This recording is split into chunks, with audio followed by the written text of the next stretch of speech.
Hi అండి, welcome back to our channel అమ్మ చేతి మధురం. ఇవాల్టి వీడియోలో స్పెషల్ రెసిపీ ఈ నవరాత్రుల్లో తయారు చేసుకునే ప్రసాదం రెసిపీ ఈ వీడియోలో చూద్దాం. పూర్ణం బూరెలు. వీటిల్ని డీప్ ఫ్రై చేసుకునేటప్పుడు మాడిపోయినట్లుగా రావడం కానీ, ఆయిల్లో మనం పెట్టుకున్న స్టఫింగ్ ఓపెన్ అయిపోవడం కానీ జరుగుతుంటుంది కదా. అలా కాకుండా పర్ఫెక్ట్గా ఎలా ప్రిపేర్ చేయాలో ఈ వీడియోలో చూద్దాం. ఒక గ్లాస్ మినపప్పుకి ఒక గ్లాస్ బియ్యం తీసుకున్నాను. మనం రెగ్యులర్గా వాడే బియ్యమే తీసుకున్నాను. ఇవి 1:1 కొలత అయితే పర్ఫెక్ట్గా వస్తాయి.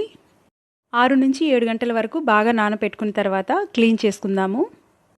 మనం ఎక్కువసేపు నానపెట్టుకోవడం వల్ల గ్రైండ్ చేసుకునేటప్పుడు తక్కువ వాటర్ తోటి బాగా సాఫ్ట్గా గ్రైండ్ చేసుకోవచ్చు. మనం డీప్ ఫ్రై చేసుకున్న తర్వాత కూడా బూరెలు ఫ్లఫీగా వస్తాయి. ఇలా థిక్ బ్యాటర్లో నేను పిండిని గ్రైండ్ చేసుకున్నాను. వాటర్ కొంచెం తక్కువగానే యాడ్ చేసుకొని గ్రైండ్ చేసుకున్నాను. దీన్ని పక్కన పెట్టుకుందాము. పచ్చిశనగపప్పు 1 కప్పు వరకు తీసుకున్నాను. వీటిల్ని బౌల్లోకి ట్రాన్స్ఫర్ చేసుకుందాము. వాటర్తో బాగా క్లీన్ చేసుకున్న తర్వాత 1 అవర్ నుంచి 2 అవర్స్ వరకు బాగా నానపెట్టుకుందాము. 1.5 అవర్ పాటు నేను నానపెట్టుకున్నాను. వీటిని బాగా క్లీన్ చేసుకున్న తర్వాత శనగపప్పు ఇందులో యాడ్ చేసుకుందాము. వాటర్ చాలా తక్కువ యాడ్ చేసుకుంటున్నాను. జస్ట్ కొంచెం మునిగేంత వరకు వాటర్ యాడ్ చేసుకుంటున్నాను. ఎక్కువ వాటర్ యాడ్ చేసుకోని అవసరం లేదు.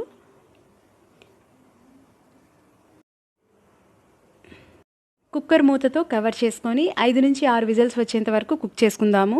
గ్యాస్ని లో టు మీడియం ఫ్లేమ్లో ఉంచి నేను కుక్ చేసుకున్నాను. మీడియం ఫ్లేమ్లో కాకుండా కొంచెం మీడియం ఫ్లేమ్ కంటే తక్కువలో పెట్టి మంట కుక్ చేసుకున్నాను.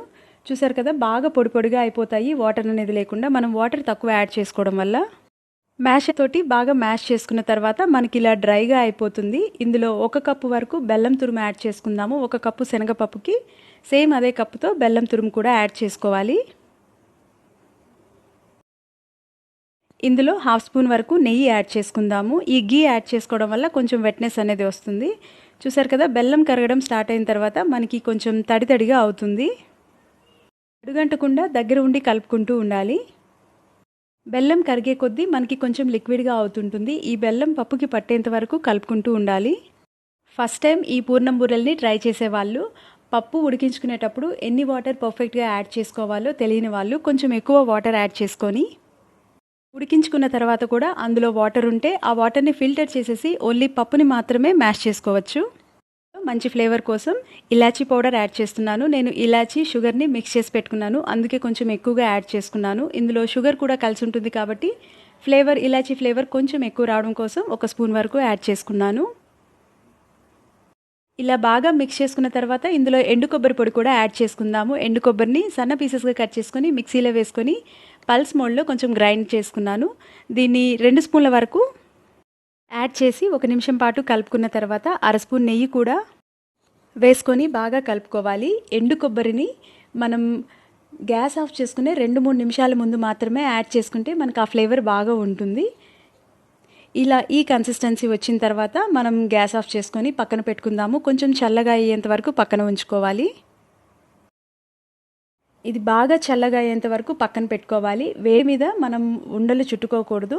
బాగా చల్లగా అయిన తర్వాత మాత్రమే చుట్టుకోవాలి. ఎందుకంటే ఉండలు చుట్టుకున్న తర్వాత మనం పిండిలో డిప్ చేస్తాం కదా, వేడిగా ఉంటే పిండి లూజ్గా అయిపోతుంది. అందుకని ఇది చల్లగా అయిన తర్వాత మనం చేత్తో ఉండలు చుట్టుకోవాలి.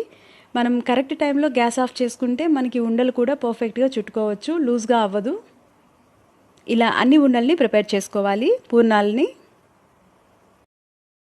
శనగపప్పు ఉడికించుకున్న తర్వాత మ్యాష్ చేసుకుంటాం కదా, మరీ సాఫ్ట్గా కాకుండా ఇలా కచ్చబచ్చగా మ్యాష్ చేసుకుంటే మనం తినేటప్పుడు పప్పులు కూడా తగులుతూ చాలా బాగుంటుంది. ముందుగా మనం బియ్యం మినపప్పు మిక్స్ చేసి బ్యాటర్ రెడీ చేసుకున్నాం కదా. మనం గ్రైండ్ చేసి పెట్టుకున్న మొత్తం పిండిని నేను యూజ్ చేయట్లేదు. పూర్ణాలకు సరిపడా పిండిని మాత్రమే సెపరేట్గా తీసుకున్నాను. ఇందులో మనం సోడా ఉప్పు యాడ్ చేస్తాం కాబట్టి ఆ పిండి కూడా వేస్ట్ అవ్వకుండా తర్వాత మిగిలిన పిండిని దోశలుగా వేసుకోవచ్చు కదా. చాలా తక్కువగా కొంచెం సోడా ఉప్పు యాడ్ చేసుకుందాము. కుకింగ్ సోడా, సాల్ట్ కూడా యాడ్ చేసుకుందాము. చాలా కొంచెం వాటర్ యాడ్ చేసుకొని పిండిలో బాగా కలిసేంత వరకు స్పూన్తో కలుపుకోవాలి. ఇలా బీట్ చేసినట్టు కలుపుకోవడం వల్ల మనకి బూరెలు ఫ్లఫీగా వస్తాయి.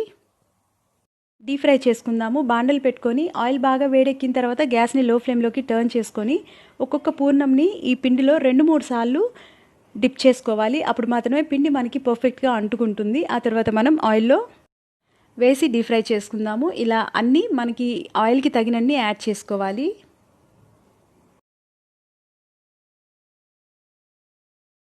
ఇలా 2-3 సార్లు పిండిలో డిప్ చేసుకున్న తర్వాత యాడ్ చేసుకుంటే మీకు పైన లేయర్ అనేది కొంచెం థిక్గా చాలా బాగుంటుంది. మనం లోపల పెట్టుకున్న పూర్ణం బయటికి రాదు. ఒక సైడు ఫ్రై అయిన తర్వాత ఇవి ఆయిల్లో నుంచి పైకి తేలుతాయి. గ్యాస్ని మాత్రం లో టు మీడియం ఫ్లేమ్లోనే అడ్జస్ట్ చేసుకొని ఫ్రై చేసుకోవాలి. 2 వైపులా మంచి గోల్డెన్ బ్రౌన్ కలర్ వచ్చేంత వరకు ఈక్వల్గా ఫ్రై చేసుకొని ఆయిల్ నుంచి సెపరేట్ చేసుకుందాము. సేమ్ ఇదే ప్రాసెస్లో మనం మళ్ళీ డీప్ ఫ్రై చేసుకుందాము. ఆయిల్ మాత్రం కంపల్సరీగా లో టు మీడియం ఫ్లేమ్లోనే ఉండాలి.